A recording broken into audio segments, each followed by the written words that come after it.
Hello viewers, welcome to my channel. இன்று நாம் முதலில் எழுத்துக்கள் எப்போது தோன்றின என்பதைப் பற்றி பார்க்கலாம்.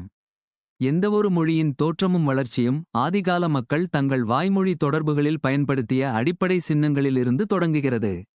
இந்த குறியீடுகள் நீண்ட காலத்திற்கு பயன்படுத்தப்படும்போது ஒரு நிலையான வடிவத்தை பெறுகின்றன, இதனால் ஒரு புதிய மொழி உருவாகிறது. ஆனால் மனிதன் தன்னை எழுத்தின் மூலம் வெளிப்படுத்த உதவுவதற்கு முதல் எழுத்துக்கள் எப்போது தோன்றின? ஆரம்பகால மக்கள் எழுதுவதற்கு படங்களை பயன்படுத்தினர், இதை நாம் பீக்டோகிராஃப் என்று அழைக்கிறோம். கற்கால மக்கள் தங்கள் எழுத்தில் இந்த வடிவத்தை பயன்படுத்தினர். ஒரு வரைபடத்தில் ஒரு குறிப்பிட்ட அடையாளம் மரம் அல்லது பறவை போன்ற ஒரு பொருளை குறிக்கிறது, அவை ஒரு குறிப்பிட்ட பொருள் அல்லது கருத்தை தெரிவிக்கின்றன.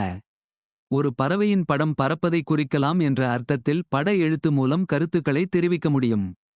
பண்டைய எகிப்தியர்களும் பட எழுத்தை பயன்படுத்தினர். ஆனால் இந்த வடிவத்திற்கு சில வரம்புகள் இருந்தன.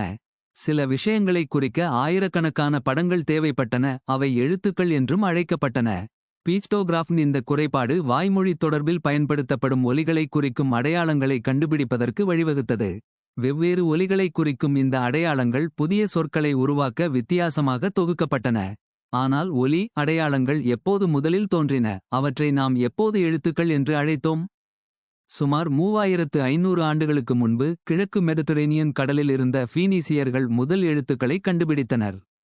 பின்னர் கிரேக்கர்களும் ரோமானியர்களும் தங்கள் சொந்த எழுத்துக்களை உருவாக்கினர், அவை ஃபீனீசிய எழுத்துக்களோடு ஒன்றியிருந்தன. உண்மையில் ஆல்பபெட் என்ற சொல் கிரேக்க எழுத்துக்களின் முதல் 2 எழுத்துக்களான ஆல்ஃபா மற்றும் பேட்டா ஆகிய 2 சொற்களிலிருந்து உருவானது. எழுத்துக்களின் வருகை ஒரு சில எழுத்துக்களை பயன்படுத்தி ஆயிரக்கணக்கான சொற்களை உருவாக்குவதை எளிதாக்கியது. உதாரணமாக, ஆங்கில எழுத்துக்களில் 26 எழுத்துக்கள் மட்டுமே உள்ளன, ஆனால் இந்த 26 எழுத்துக்களிலிருந்து நாம் எத்தனை சொற்களை உருவாக்குகிறோம் என்று கற்பனை செய்து பாருங்கள்.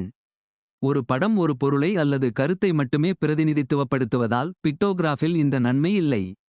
இப்போது நாகரிக உலகில் உள்ள பெரும்பாலான மொழிகள் அவற்றின் சொந்த எழுத்துக்களை கொண்டுள்ளன, ஆனால் எழுத்துக்களில் உள்ள எழுத்துக்களின் எண்ணிக்கையும் அவற்றின் உச்சரிப்பும் மொழிக்கு மொழி வேறுபடுகின்றன. இந்த வீடியோ உங்களுக்கு பிடிச்சிருந்தா இந்த சேனலை சப்ஸ்கிரைப் பண்ணுங்க. நன்றி.